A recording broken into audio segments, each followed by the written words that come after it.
el estudio de la parashá, y esta semana estaremos tratando la parashá Tetzavé y mandó.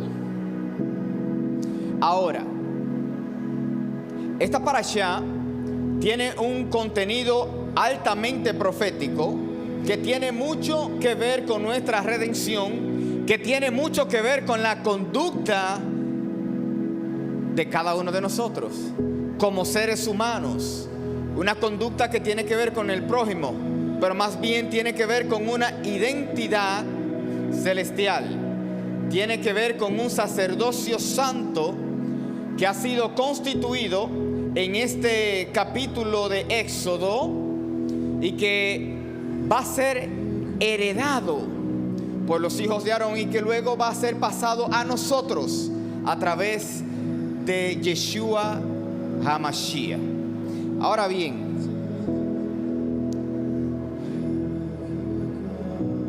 en esta parashá, no sé cuántos leyeron la parashá que se le envió durante la semana, pero hay algo que me llama mucho la atención, y es que en esta parashá no llama a Moisés por su nombre. No sé si se dieron cuenta. Hay algo ahí bien extraño, el cual estará siendo desarrollado en esta parashá y en la que sigue y en la siguiente. No lo menciona a Moshe Rabenu o Moisés por su nombre, sino que le dice y tú, o le dice ve y habla, pero no lo menciona. Según la tradición rabínica, la razón por la que no lo menciona es la siguiente. No sé si a usted le dio curiosidad, pero cuando el Eterno le dice a Moisés, vete, desciende, que ahí están adorando un becerro, y el Eterno le dice, ve que voy a destruirlos a todos y voy a hacer otro pueblo para que tú los lideres. Y Moisés le dice, si tú los eliminas, mira el amor que tenía Moisés por sus hermanos, si tú los eliminas, ¿qué van a decir las demás naciones? ¿Que eres un Dios cruel que los sacó de Egipto para destruirlo? Si tú tienes agrado o gracia en mí, ¿tú sabes lo que tú puedes hacer? Si tú lo vas a eliminar a ellos, mátame a mí. O borra, le dice también, borra mi nombre del libro. Y el Eterno, en esta parashá, usted ve que ni lo menciona. Está probando la fidelidad y el amor que tiene Moisés por el pueblo. Ya ellos hicieron el acto de idolatría que la hermana Caroline había mencionado, pero todavía no hemos llegado ahí, pero ya lo hicieron.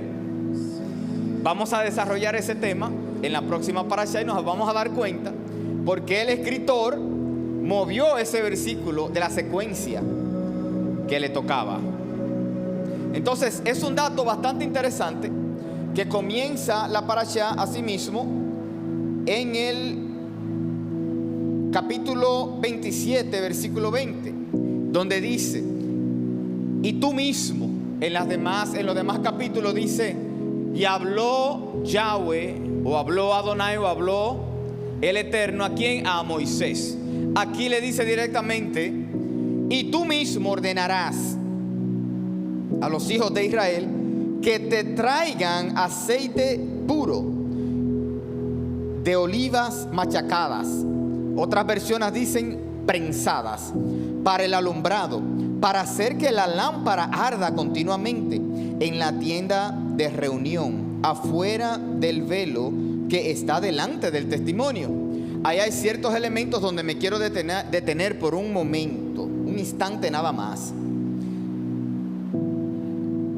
Está ordenando a que traigan un aceite especial, un aceite que conlleva un proceso para producirlo.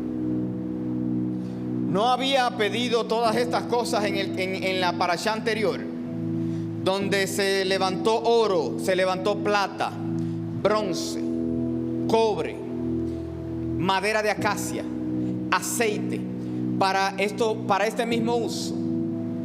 Y ahora le está diciendo en esta instrucción que este aceite especial, estas especias que tienen que ser preparadas, tiene que ser ¿qué? Puro. Puro en esencia. Puro en objetividad. Y tiene que ser prensado. Quiere decir que hay que hacer algo extra para alcanzar esta pureza. Dice que tiene que ser machacado para poder alcanzar ese nivel de pureza. La aceituna dice que la parte más pura de su aceite es la primera que se exprime y se aprieta. Pero para tú sacar más, tienes que apretar más fuerte. Pero dice que ese aceite que sale primero es puro. ¿Quieres más? Tiene que seguir apretando, tiene que seguir prensando. ¿Para qué? Para que esto produzca un aceite puro y pueda durar lo suficiente y pueda alumbrar, pueda servir como ese combustible o energía para que ese candelabro pueda iluminar el lugar santo. Ahora bien, les dije que aquí había un paralelo profético. Ese aceite, que es muchas veces simbolizado como el Ruach HaKodesh o el Espíritu de Santidad, es lo que nos da a nosotros esa fuerza y esa energía para poder hacer la voluntad de Elohim y para poder ser esa luz aquí en la tierra. Esa es la razón por la que algunas personas producen para el reino, tienen la ayuda de Adonai para manifestar la gloria del Eterno en esta tierra y poder ser luz. Y esa es la razón por la que otras personas no lo hacen. ¿Por qué nosotros tenemos el privilegio de ser luz? Porque hubo uno que en el madero fue presionado, fue machucado, donde sacaron de él todo el aceite más puro. Estoy simbolizando aquí, usted sabe que fue sangre, para poder iluminar todo el mundo, para que todo aquel que en él crea pueda ser salvo y también pueda iluminar. Entonces, usted quiere comprender o quiere más o menos tener una idea de por qué nosotros hemos retornado a las enseñanzas primitivas. Esto comienza asimismo con las fiestas solemnes. El Mesías de Israel, el Cristo crucificado y resucitado, que la mayoría del mundo cree, está simbolizado en cada una de las fiestas solemnes. Él es el propósito y significado de cada una de las 7 celebraciones de Israel. Y en la próxima conmemoración, que será la de Pesaj, usted va a entender mucho de este significado. Esto está siendo establecido porque es una sombra de lo que iba a suceder. La sombra está siendo aquí establecida con estos elementos y una función para el templo. Y comienza con ¿qué? Con un servicio, con un llamamiento, una orden, esperando que de nosotros pureza. Pureza. No podemos venir delante del Eterno y de hacernos llamar hijos si no hay pureza en nosotros. Ahora, dice, para el alumbrado, para hacer que la lámpara arda continuamente en la tienda de reunión afuera del velo. Entonces, otro elemento, continuamente. Si tú dejas o no obedeces a las instrucciones de nuestro Padre Celestial, tu aceite se va a gastar. Tienes que ser lleno como a través del conocimiento de la palabra. Tiene que ser lleno a través de la oración. Y tiene que ser lleno inclusive hasta cuando practicas la fe. Cuando practicas lo que dice aquí en las Escrituras. Esa es la evidencia de la pureza. No es solamente diciendo con la boca las cosas buenas del Eterno. Hay que practicarlas y hay que vivirlas. Hay que declarar las palabras de Elohim. Hay que profetizar las palabras de Elohim. Hay que ser luz. ¿Cómo somos luz? Aquel que está en oscuridad, usted se convierte en instrumento para que salga de la oscuridad y venga la luz. Porque aquel que está en oscuridad la puede ver en ti. La puede ver. Por eso te pregunta, ¿qué es lo que estás haciendo? ¿Y cómo es que tu cumpleaños y es como que para atrás? ¿Y cómo es que ahora tú portas un semblante de paz que no tenías antes? ¿Cómo es que el tormento, lo que te atormentaba, los vicios, las depresiones, las ansiedades, ya no te atacan? Ya tú resistes, ya tú tienes un semblante diferente, eres una nueva persona. Y ahí es que nos va a llevar la parashá de hoy, a un encuentro con la palabra que te va a llevar a ser una nueva persona.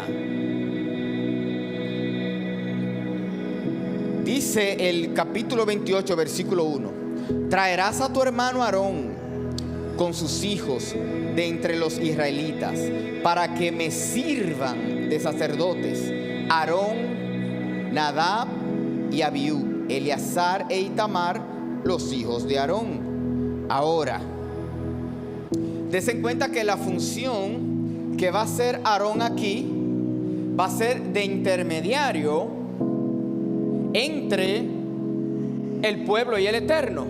¿Cómo? A través de los sacrificios que va a hacer. Él era el que se iba a presentar una vez al año a hacer el sacrificio en el día de Yom Kippur, el día del perdón, para el perdón de todos los pecados de Israel, para el perdón de todos los pecados del pueblo. Esto es un sacerdocio que iba a ser traspasado por generaciones. ¿A quién? A sus hijos. ¿Verdad que sí? Qué bueno es el Eterno, que ese llamamiento tan especial, una misión tan especial como ser portador de la gloria, administrador de la gloria de Adonai aquí en la tierra, era para un grupito de personas exclusivo, tan exclusivo que era solamente para esa familia, nada más. Y ahora el Eterno, a través de la sangre del Mesías, te ha hecho partícipe de ese privilegio. Pero qué terrible es tener los ojos cerrados y no ver qué tan grande es. Porque habían personas que iban a heredar ¿qué? Tierras, heredar riquezas en Canaán, cosas materiales, pero eso no se podía comprar. Ese privilegio no se podía comprar. Y qué bueno que no importa si tú eres rico, pobre, tienes o no tienes, Dios te da la oportunidad de ejercer ese sacerdocio aquí en la tierra. De hecho, para eso te creó. Para eso dio la sangre de su Hijo, para darte ese privilegio que no se compra con dinero. Y creo que hay una adoración que dice que tampoco se merece.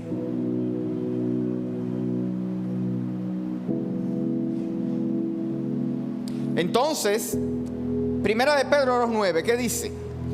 Pero ustedes son un pueblo escogido, todos se saben ese versículo, los Coanín del Rey, una nación Kadosh, o sea, una nación santa, un pueblo adquirido o poseído para Yahweh, para nuestro Padre Celestial.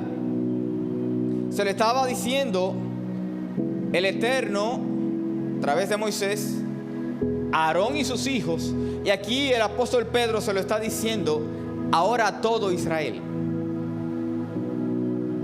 Ahora a todo Israel. Si usted tiene alguna pregunta de qué es una nación santa, hágala. ¿Cómo yo puedo ser una nación santa? Pregunte. ¿Qué es ser escogido? Esos escogidos, se lo leo de nuevo, cuando le dice Moisés, Aarón, o el Eterno cuando le dice a Moisés, dile a Aarón y a sus hijos por nombre, escogidos dentro de millones de personas, esos son los que van a ministrar mi gloria.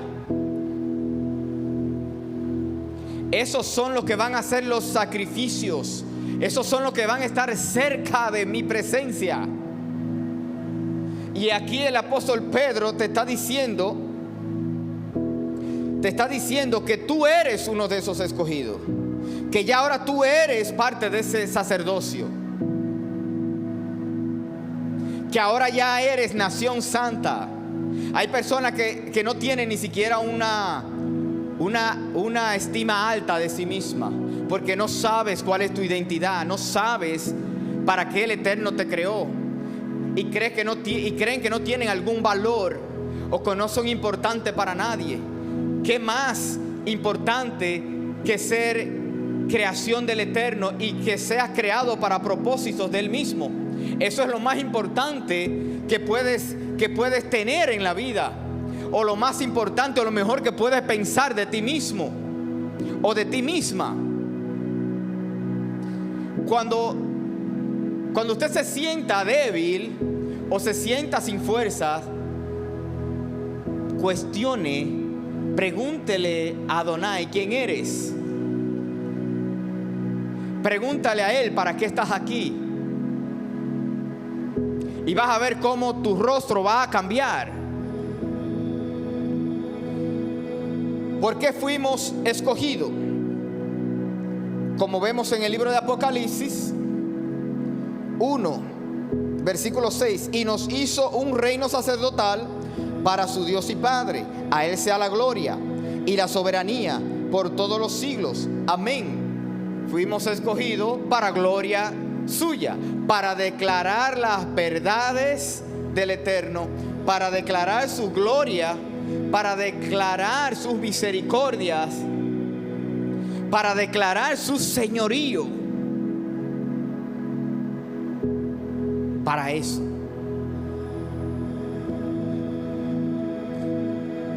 Dice el libro el capítulo 28 de Éxodo, Shemot: haz vestiduras sagradas para tu hermano Aarón, para dignidad y ornato. Después darás instrucciones a todos los que tengan habilidad, a quienes yo haya otorgado el don de destreza, para que confeccionen las vestimentas de Aarón, para consagrarlo a mi servicio como sacerdote. Esas vestiduras que vamos a ver en un instante tienen un significado espiritual y simbólico, tanto para ellos como para nosotros. Se habla de vestidura. ¿Recuerdan en el huerto del Edén, que dice que Adán y Eva estaban desnudos, pero se veían y no le daba vergüenza? En el momento en que pecaron, dice que se escondieron, y entonces ahí pudieron ver la vergüenza del uno y del otro. Quiere decir que había sobre ellos una vestidura especial, una vestidura de santidad que no permitía que ellos sintieran culpa, porque esa vestidura era esa pureza que Adonai los había creado, con la que Adonai los había creado. En el plan de redención podemos ver que esa vestidura sacerdotal está representando esa vestidura de santidad con la cual tú solamente puedes venir delante de la presencia de Adonai, porque si no, su presencia te va a consumir, o la culpa no va a permitir que tú estés delante de Él por la condición de pecado que nos encontramos. Entonces cada uno de los elementos de esas vestiduras representa algo especial para el pueblo de Israel y para nosotros. La santidad sí se viste por fuera, porque eso deja mucho saber qué es lo que está en nuestra cabeza. Pero no hay una vestidura celestial que se pueda tejer, sino que Él la tiene que poner sobre ti. ¿Para qué? Para que tú puedas ser luz aquí en la tierra. Vestiduras especiales, vestiduras como la de un sumo sacerdote. Esta vestidura era distinguida, ya que solamente una sola persona la podía vestir. El tejido, los colores, el efod, las piedras, se iba a confeccionar una sola vez. Y esto iba a pasar de generación en generación. ¿Quién iba a ponerse esa vestidura para representar a un pueblo?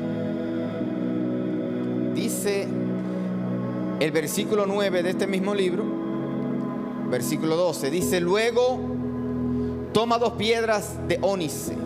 Estos son de los elementos que van a conformar esta vestidura. Y graba sobre ellas los nombres de los hijos de Israel, 6 de sus nombres en una piedra y los nombres de los otros 6 en la otra piedra, en el orden de su nacimiento. Sobre las 2 piedras harás grabaduras de sello, obra de tallador en piedra, con los nombres de los hijos de Israel. Y se ve de esta manera cuando continúa con el siguiente slide. Dice: después de montarlas en monturas de oro, fija las 2 piedras a las hombreras del efod, como piedras, parece la yompa de los colegios católicos allá en República Dominicana. Pero esto representa una vestidura celestial. Cada una de las piedras está ahí engravada en ese pectoral, y tiene estas 2 que lo sostienen. Eso es lo que estamos leyendo ahora, ¿verdad que sí? Dice: como piedras de recuerdo de los hijos de Israel, cuyos nombres llevará Aarón sobre sus 2 hombreras, como memorial delante de Yahweh. Entonces, a manera representativa, Aarón iba a llevar sobre sus hombros los pecados de las 12 tribus. Pero hay un sumo sacerdote que iba a llevar sobre sus hombros los pecados del mundo. Los pecados del mundo.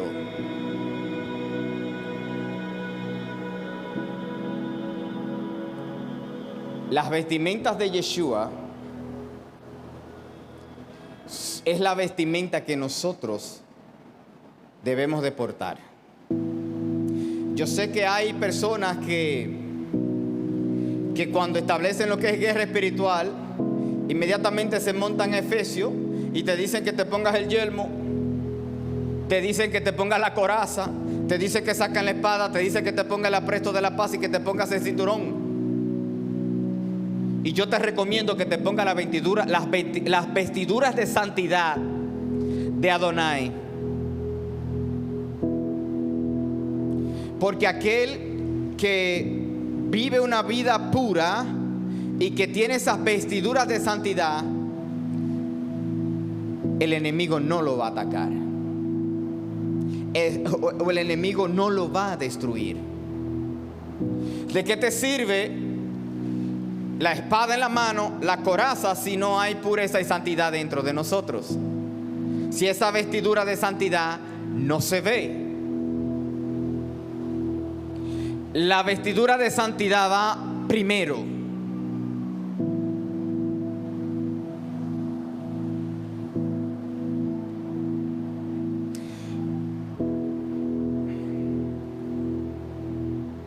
¿Los pecados de quién es que llevaron? Hay un asunto, y es que cuando el pueblo de Israel se divide y el reino del sur se divide del reino del norte, las 10 tribus son desechadas, se pierden, y el reino de Judá es preservado. ¿Verdad que sí? Hay una promesa para la restauración de este pueblo, y es para que usted comprenda por qué Yeshua tuvo que morir. ¿Y a qué fue que él vino? No dice que él vino ¿a qué? ¿O por quién? Por las ovejas perdidas de Israel. Vamos al libro de Ezequiel, donde vamos a ver la promesa de esa restauración. Acuérdense que Aarón se presentaba para la expiación de los pecados de las 12 tribus. Dice Ezequiel 37:19, diles, así dice Adonai, Yahweh, he aquí yo tomo el palo de José, que está en la mano de Efraín, y las tribus de Israel, sus compañeros, y los pondré junto con él, palo de Judá, y haré junto al palo de Judá, y haré de ellos un solo palo, y serán uno en mi mano, y los palos sobre los que escribas estarán en tu mano, delante de tus ojos, y les dirás, así dice Adonai, Yahweh, he aquí yo tomo a los hijos de Israel de entre las naciones donde fueron, y los recogeré de todas partes, y los traeré a su propia tierra, y haré de ellos una nación en la tierra, en los montes de Israel. Y un rey será a todos ellos por rey, y nunca más serán dos naciones, y nunca más serán divididos en dos reinos. Está hablando de una restauración, está hablando de una promesa de aquellas ovejas perdidas, aquel remanente a cual se le dio una carta de divorcio. Y está hablando de que sus hermanos, Judá, iban a volver a ser un solo pueblo, para gloria y honra de Elohim. El sacrificio del Mesías, como sumo sacerdote, también nos ha hecho parte de esa restauración y nos ha unido a este pueblo. Ahora bien, mira lo que dice el libro de... Llévame, voy a brincar dos.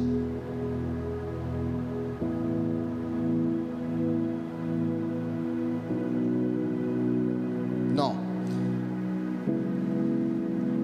Llévame al libro de Hechos. Si llévame al libro de Hechos 1:6. Libro de Hechos 1:6. Ese es el siguiente. Dice, así pues, los que se habían reunido le preguntaban, diciendo, Señor, ¿restaurarás el reino a Israel en este tiempo? Les dijo, no os toca a vosotros saber los tiempos o las épocas que el Padre puso en su sola voluntad. ¿Dónde fue eso? Présteme mucha atención, despierte, porque hay religiosidades en nuestra cabeza que han sido puestas. Eso es en el libro de Hechos, Nuevo Testamento. Esa profecía dada en Ezequiel 37, ellos la estaban esperando. Ellos estaban pendientes de la restauración de las ovejas perdidas y la unidad, que iban a ser un solo pueblo y que iba a venir un rey que iba a reinar sobre los dos. Cuando Él viene, ellos creen que eso es lo que Él está haciendo, y no sabe que Él no solamente, que no era el tiempo de reunir esas dos tribus, sino que era el tiempo también de entrarnos a nosotros en ese remanente. ¿Por qué dice aquí, restaurarás el reino de Israel en este tiempo? Él acababa de resucitar. ¿Por qué no dijo, vas a restaurar la iglesia? ¿Cuál iglesia? ¿Cuál denominación? Si la promesa era para Israel, y Él le dijo que no era el tiempo.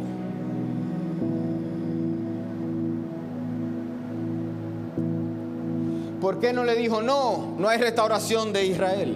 Lo que tengo ahora es una iglesia con muchísimas denominaciones y muchísimos grupos. Ese va a ser la que voy a restaurar.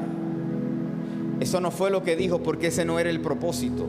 No fue a eso que Él vino. De hecho, los gentiles todavía ni siquiera habían entrado al remanente, porque esto no sucede sino hasta el capítulo 10, cuando entra Cornelio y su familia, cuando Pedro recibe la visión. Ahí es donde los gentiles entran y vienen a este remanente. es para que usted comprenda que todos estos conceptos de religión vinieron más tarde. No fueron establecidos ni constituidos por los mismos hebreos, sino por gentiles que se tomaron la autoridad de establecer ellos su reino religioso. O ya se cumplieron esta profecía, o no dice que la palabra del Eterno es eterna y que sus pactos son eternos. Pues todo eso es un pacto con Israel, y tenemos que estar al pendiente, porque Él va a venir y va a unificar a su pueblo.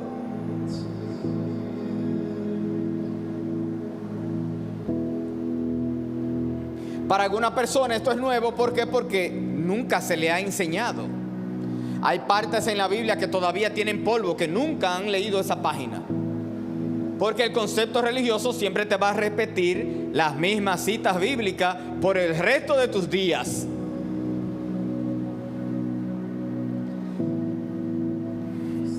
Volvemos a Éxodo ahora. Capítulo 28, versículo 36. Haz un frontal de oro puro y graba en ella la inspiración de sello consagrado a Yahweh. Entonces, este sello llevado en la frente, llevado consagrado para el Eterno, en algunas versiones dice que es una diadema.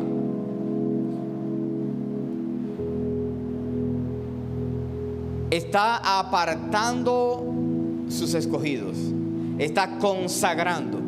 Yo creo que algunos de ustedes recuerdan una palabra. Creo que la pastora Isabel es la única que la recuerda, porque ella era la única que estaba presente, que estaba hablando de los consagrados, que hay que vivir. Un predicador estaba hablando acerca de la consagración, y es muy importante. Pero quiero añadirle a eso que para ser consagrado hay que vivir una vida en santidad, y para poder vivir una vida en santidad hay que seguir instrucciones de Elohim, y hay que manifestar esa luz, y hay que mantenerse firme y no contaminarse, porque habían instrucciones más fuertes. Escúcheme bien, es que al sacerdote se le demanda más, porque se le está dando más. Se le está dando un privilegio que no es para todo el mundo. Los servidores, es que imagínate esto. Si yo soy un juez, o soy un policía, o soy un detective, y conozco todas las leyes, y las transgredo, las violo, ¿usted cree que cuando yo sea juzgado voy a ser juzgado igual que una persona común? Tú sabías lo que estabas haciendo. Tú conoces las leyes.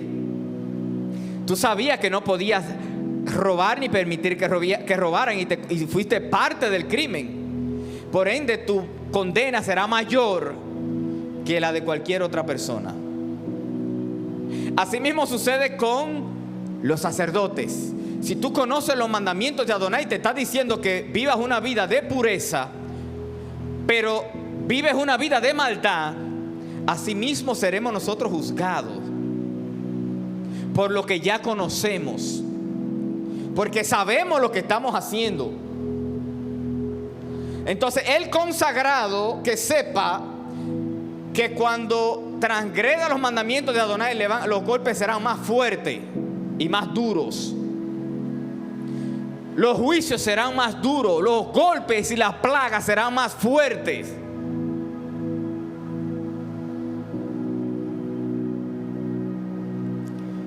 Entonces mejor no peque. Consagrado significa Kodesh, también significa santo. No se me asuste.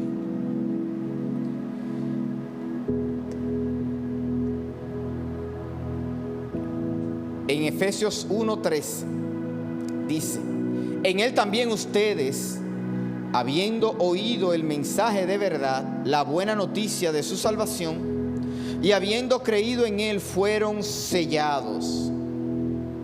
Ahora ese sello lo portamos nosotros. El sello de Elohim es su Torah, es sus mandamientos. El sello lo valida el Espíritu Santo de Dios. Ahora eres sellado con el Ruach HaKodesh. Por eso es que usted nota que el Hasatán, el enemigo, todo lo imita.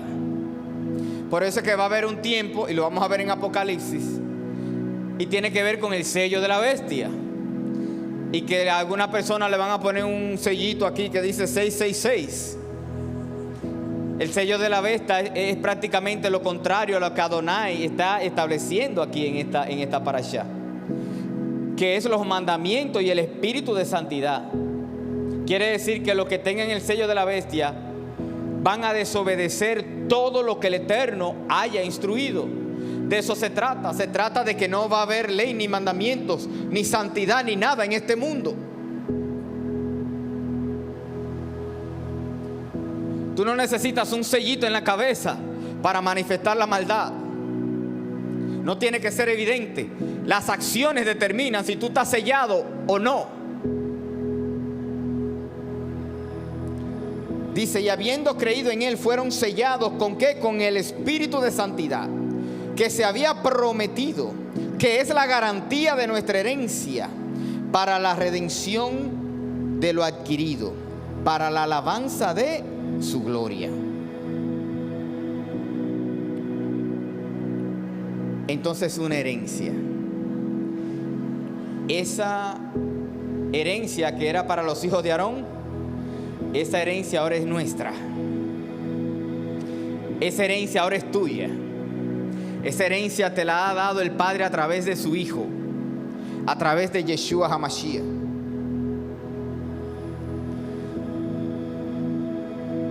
Dice Éxodo 28:38, quedará en la frente de Aarón para que Aarón cargue con cualquier pecado que surja de las cosas sagradas de los israelitas, que los israelitas consagren.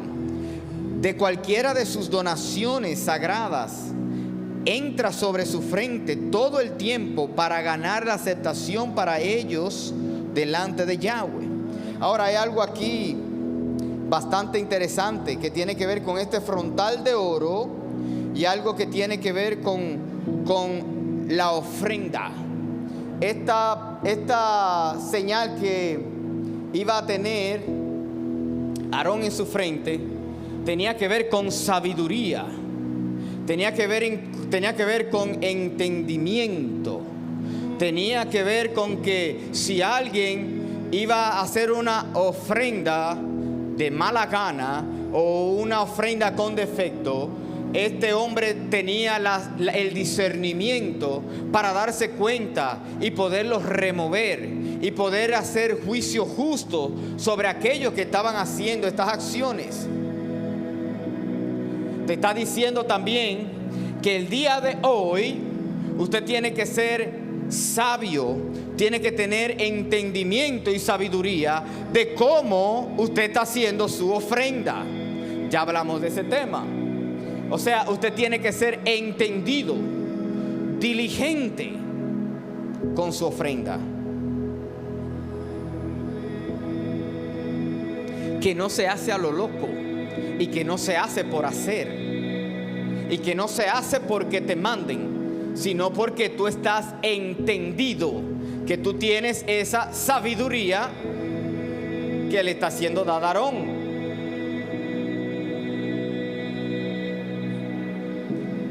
¿Están aquí conmigo? Esa ofrenda, porque inmediatamente mencionan la palabra ofrenda, y su mente inmediatamente se transporta al dinero. Ustedes son rápidos, pero se olvidan de la mejor ofrenda. El Eterno te quiere a ti como ofrenda, a tu familia como ofrenda, a tus hijos como ofrenda, que tú se los dediques como ofrenda, a su servicio, para su gloria, que seamos apartados para Él. Esa es la mejor ofrenda que tú le puedes dar. Pero yo sé que hay personas que prefieren dar dinero que entregar esto. y entregar la maldad. Pero mejor dice, ¿cuánto es el cheque? ¿Cuánto es que tengo que dar para no dar esto? Porque esto le cuesta más. Dejar el mundo cuesta más, es más difícil.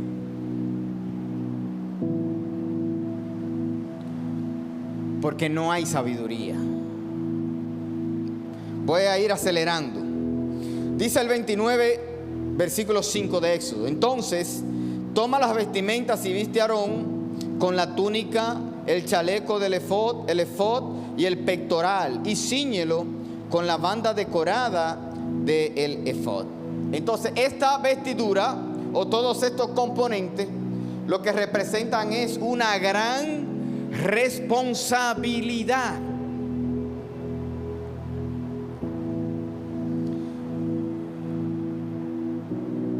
Se le instruye a Moisés asimismo a que lave, que purifique a Aarón y que también purifique a sus hijos. Ellos duran 7 días apartados, trancados, retirados, donde ni siquiera tenían contacto con su familia durante este proceso, porque iban a ejercer esta función. Nosotros, muy pronto, si el Eterno lo permite, estaremos sumergiendo a la mayoría de los que están aquí, a muchos de los que están aquí y algunos que no pudieron venir. Vaya preparando, vaya purificando su ser para ser sumergido, para el servicio de Adonai, para ejercer ese sacerdocio que se ejerce dentro y fuera de este lugar, porque de nada sirve que usted sea santo aquí y sea diablo allí. Entonces le van a hacer igual que al juez corrupto. Y el peso de la justicia del Eterno va a ser más severo.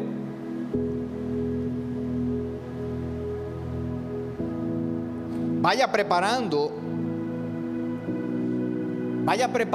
su alma, vaya purificando su ser para ejercer esa función, para ejercer ese servicio delante de Adonai. Efesios 4, 22 al 24 dice: en cuanto a la antigua manera de vivir, despojaos del viejo hombre, que está corrompido por los deseos engañosos. Renovaos en el espíritu de vuestra mente, vestidos ya del nuevo hombre, que fue creado según Dios en la justicia y santidad de la verdad. ¿Cómo nos vamos a cambiar esta vestidura de corrupción? Renovando lo que está aquí, donde esas tentaciones y esos deseos que nos gobernaban, esa inclinación a hacer lo malo, que lo vemos bueno porque trae algún deseo, alguna pasión, alguna atracción, y le llamamos bueno, pero en realidad es malo. Controlando todo eso, pero para eso necesitas la ayuda del Espíritu Santo de Dios, porque la carne en sí mismo, con nuestra voluntad, nadie la controla. Sin la ayuda de nuestro Padre Celestial, nadie va a controlar esos deseos. Siempre vamos a fallar. Renovad vuestra mente. Renovad vuestra mente. Primera de Corintios 12 dice: porque así como el cuerpo es uno y tiene muchos miembros, pero todos los miembros del cuerpo, siendo muchos, son un solo cuerpo, también el Mesías, porque por un solo espíritu fuimos todos bautizados en un solo cuerpo, sean judíos o griegos, sean esclavos o libres, y a todos se nos dio a beber un mismo espíritu. Cuando hablamos de este cuerpo, que fuimos bautizados en el espíritu del Mesías, a este cuerpo se le ha dado dones. Algunos el don de lengua, a otros el don de interpretación de lenguas, a otros la profecía. Todo conforme a la medida del Espíritu Santo. ¿Con el propósito de qué? De la edificación del cuerpo del Mesías. Lo que quiere decir es que hasta aquí tenemos que manifestar esa pureza y santidad. Que la profecía no es para llevarnos al individualismo, sino que la palabra profética es para la unificación del cuerpo, que no es por intereses individuales, sino que tiene que haber, ¿cómo se dice? Edificación interna, no externa. No para intereses individuales, sino colectivo. Lo que quiere decir es que la palabra profética te va a ser manifestada de la siguiente forma. Va a traer corrección a tu vida. Esa no le gusta, ¿verdad? Va a traer reprensión. Y también te va a llevar al arrepentimiento, porque la palabra profética es para acercarte una vez más a tu Padre Celestial.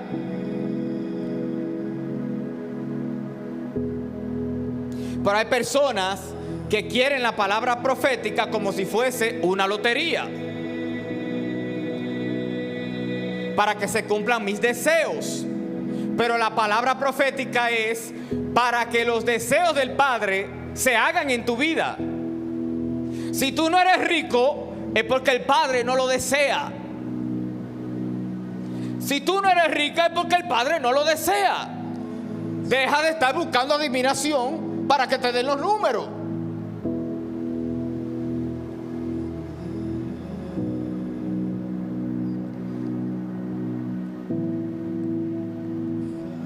¿Qué problema?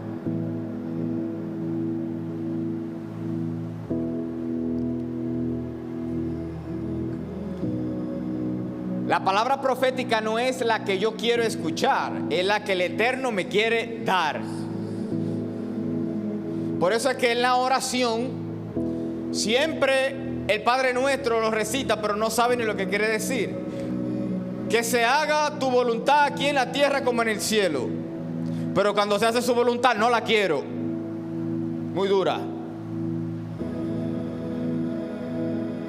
Esa no es la voluntad que yo quería. Yo quería otra voluntad, la que me convenga a mí. La voluntad del Eterno es esta, la que está demandando de ti, de mi santidad, compromiso, servicio, vivir apartado, renunciar a muchas cosas, no mezclar tu vida con el mundo. Y Él dice, Él promete que te va a dar todo lo que tú necesitas y más, incluyendo la vida eterna.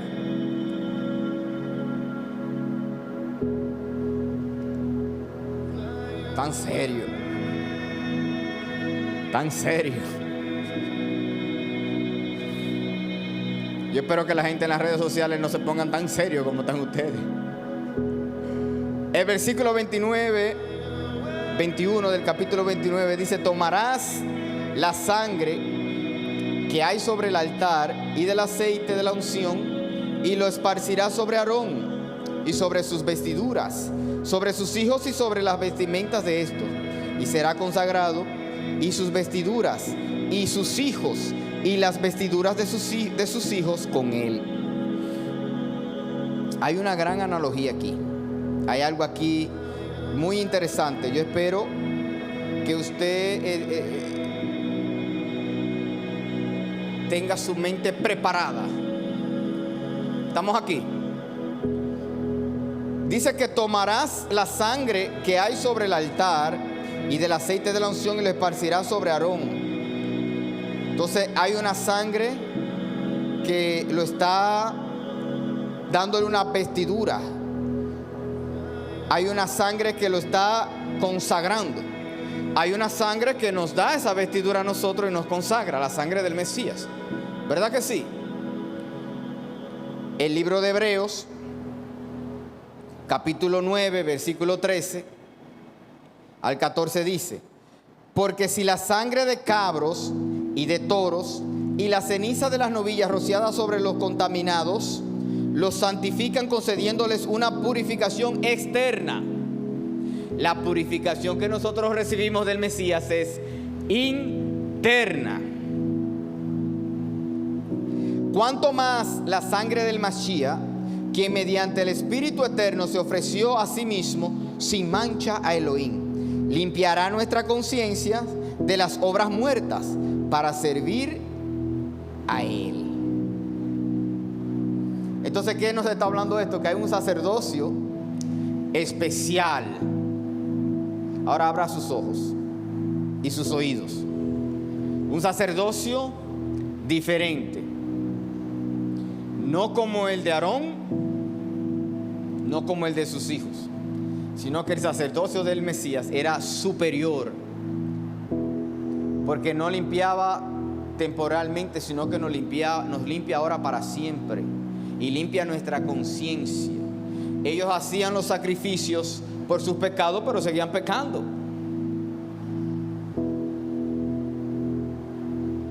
Tenían que enviar al sumo sacerdote una vez al año con las campanitas, con esa vestimenta, y si escuchaban la campanita moviéndose en el trabajo, quería decir que estaba vivo. Pero si esa campanita no se movía, es posible que se había muerto, porque no estaba puro. Y nos damos cuenta que la paga del pecado era, es y siempre será la muerte. Esa es la paga del pecado. Ahora bien, vamos a esta historia para que usted comprenda un paradigma, vamos a decir, o algo que ha sido poco excursionado por el cristianismo, por su falta de investigación, ya que se ha hecho un cerco religioso donde no se puede salir de ahí. Esta noche no vamos a salir de ese cerco religioso. Génesis 38:24 dice, pónmelo en la pantalla: y sucedió que como los 3 meses informaron a Yehudá. Ustedes saben quién es Yehudá. Judá, ¿verdad que sí? Diciendo: tu nuera Tamar ha fornicado, y he aquí ha quedado encinta a causa de las fornicaciones. Entonces Yehudá dijo: sacala y que sea quemada. Yehudá, como juez, como príncipe, tenía esta autoridad. El único detalle aquí es que las únicas mujeres que eran quemadas eran las hijas de los sacerdotes, como vamos a ver en el libro de Levítico, capítulo 21, versículo 19. Dice: cuando la hija de un sacerdote se contamina por prostitución, esa es a su padre a quien contamina. ¿Contamina a quién? A su padre. ¿Quién? El sacerdote. La echarán al fuego. Asimismo, como hizo Judá con Tamar. Pero ¿de dónde salió entonces el sacerdocio de Tamar? Ahí hay un misterio un poco raro, ya que las escrituras no hablan de ese linaje, pero existe. Hay un libro que es mencionado en el libro de Josué y también es mencionado en 2 de Samuel 1:18. 2 de Samuel 1:18, y dijo que había de enseñarse a los hijos de Judá. He aquí que está escrito, ¿dónde? En el libro de Jaser. Y yo me tomé el atrevimiento de ir al libro de Jacer y buscar una cita bíblica para que usted se dé cuenta quién es este sacerdote Melquisedec, rey de Salem, rey de justicia, que Tamar vino de ahí. Y este libro, en el capítulo 45, versículo 23 dice: en aquellos días Judá fue a la casa de Sem. Sem se le había otorgado un sacerdocio por su comportamiento, porque se tapó el rostro cuando se dio la desnudez de su padre. En aquellos días Judá fue a la casa de Sem y tomó a Tamar, hija de Elán, hijo de Sem, por esposa para su primogénito. Se acercó a su esposa Tamar, y ella se convirtió en su esposa, y cuando se acercó a ella destruyó exteriormente la semilla, virtió afuera. ¿O no se acuerdan? Y su obra fue mala ante los ojos del Señor, y el Señor lo mató.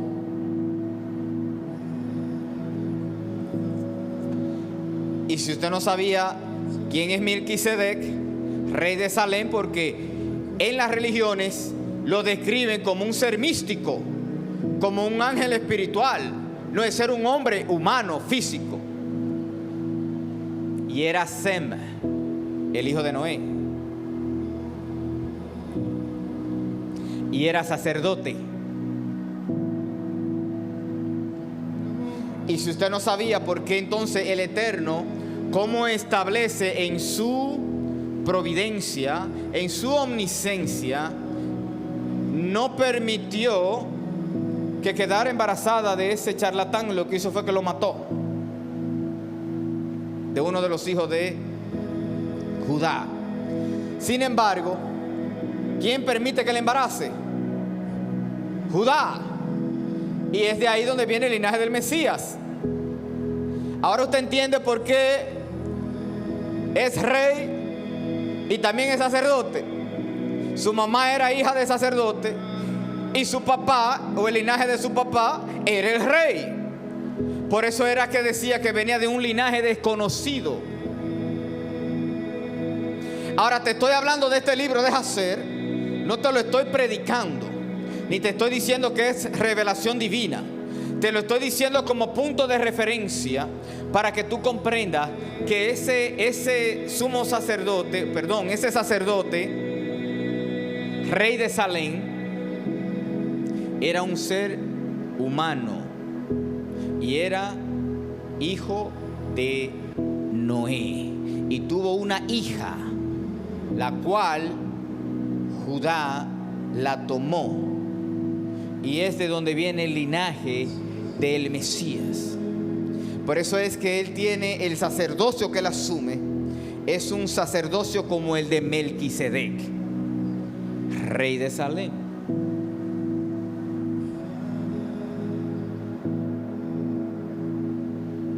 Dice Hebreos 7:3: sin padre, sin madre, sin linaje, que ni tiene principio de días ni fin de vida, mas hecho semejante al Hijo de Dios, permanece sacerdote para siempre. Es un sacerdocio eterno.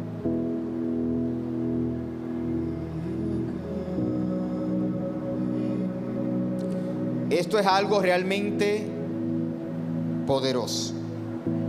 Esto es algo que abre el entendimiento. Estábamos acostumbrados a hacer muchas preguntas y pocas respuestas. Y es porque usted dentro de una tina no va a nadar mucho. Las religiones son tinas. Usted no va a nadar mucho. Su conocimiento no se va a expandir. El Eterno te ha dado un cerebro y te ha dado la capacidad de entender todas estas cosas si te la enseñan. Así que con esta parte terminamos esta parashá. Es muy extensa. No, si seguimos nosotros llegamos fácilmente a la 2. Es muy extensa pero sí lo voy a dejar ahora para preguntas y comentarios de cualquiera de los temas que yo no cubrí o de los que ya he cubierto. Y así la podemos hacer interactuada entre nosotros mismos. Porque si yo la termino yo toda, es posible que hayan puntos o preguntas que no la llegue a responder. Así que con esto nos despedimos de las personas que están ahí en las redes sociales. No se olvide de suscribirse al canal y darle like y compartir estas enseñanzas con sus contactos. Shalom y bendiciones.